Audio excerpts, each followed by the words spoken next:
नमस्कार सबै साथीहरुमा सर्वप्रथम त हजुरहरुमा नमन छ। हेर्नुस् त आज चाहिँ मैले भर्याङहरुमा चाहिँ यो प्लान्टहरु राखिरहेको छु। हेर्नुस् त अब गर्मी सुरु भयो नि, त्यसैले यो चाहिँ मेरो मनी प्लान्ट हो। हेर्नुस् त यसरी चाहिँ डेकोर गरेर राखिरहेको छु। यो चाहिँ मेरो हेर्नु त कति राम्रो, यो सेतो दुबो जस्तो छ, तर यसको नाम मलाई थाहा भएन के हो। अनि यो चाहिँ मेरो भेरिकेटरमा मनी प्लान्ट, हेर्नु त कति राम्रो छ।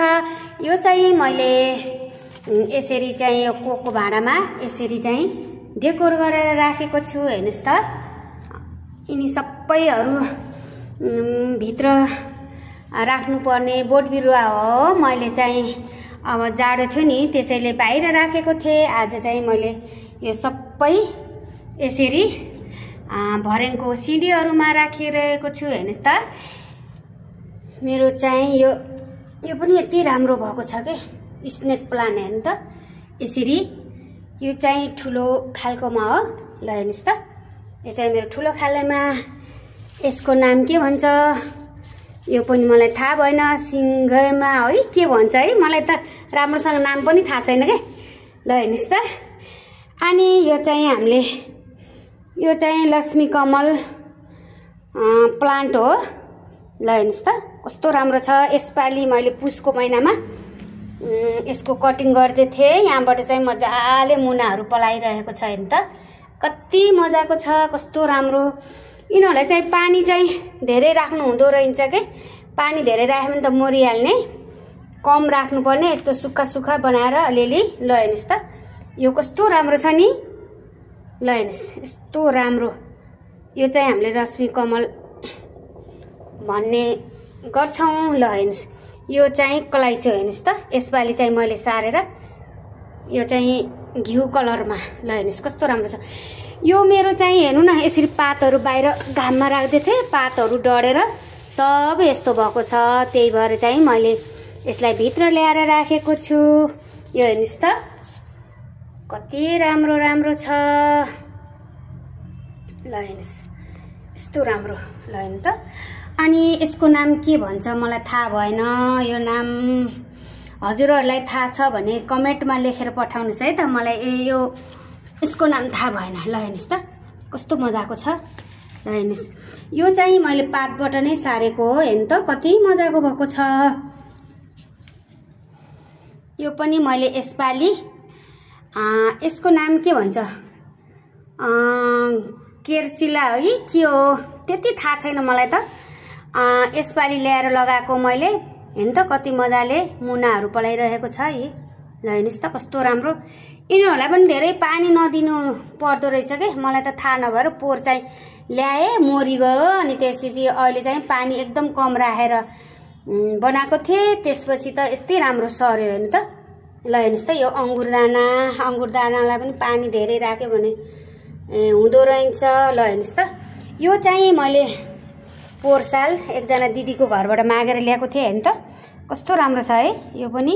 ल हेर्नुस् दुईटा ल्याएर राखेको थिएँ, दुईटै सर्यो। हेर्नु त कस्तो मजाको।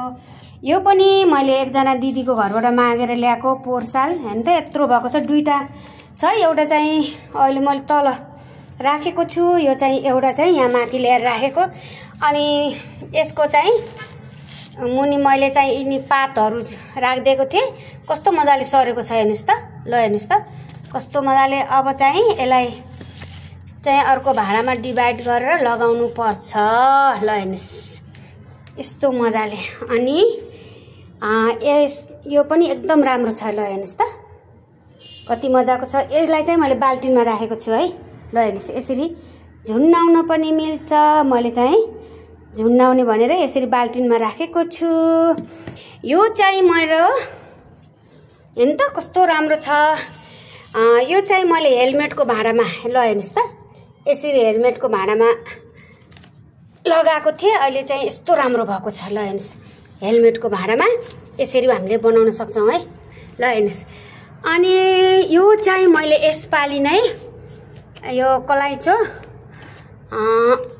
यसपालि नै कटिङले लगाएर यसपालि नै लगाएर यति राम्रो फुलाएको छु। ल हेर्नुहोस् त यसरी।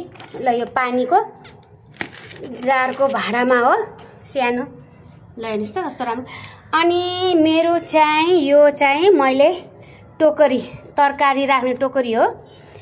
च्यातेर यस्तो भएको थियो फाल्न लोभले। म चाहिँ अलि लोभिनी छु के, अलि लोभिनी छु, अलि कन्जुसनी छु। त्यही भएर चाहिँ मैले यसरी यो भाँडा फाल्नको लोभले यसरी कलाइचोको कटिङ गरेर यसरी फुलाएको छु है। ल हेर्नुहोस् कस्तो मजाको छ हैन। ल हेर्नुहोस् साथीहरू, हामीलाई फुलहरू लगाउनु पर्यो भने ठुलो भाँडा ठुलो गमला किनेरै ल्याउनु पर्छ भन्ने छैन है। यसरी चाहिँ हामीले चाहिँ राख्न सक्छौँ। हस् त साथीहरू, आजको भिडियो मेरो यति नै हो। हजुरहरूलाई कस्तो लाग्छ सल्लाह सुझाव दिनुहोला। त्यतिन्जेललाई बिदा हुँदै म बिदा माग्छु। हस् त।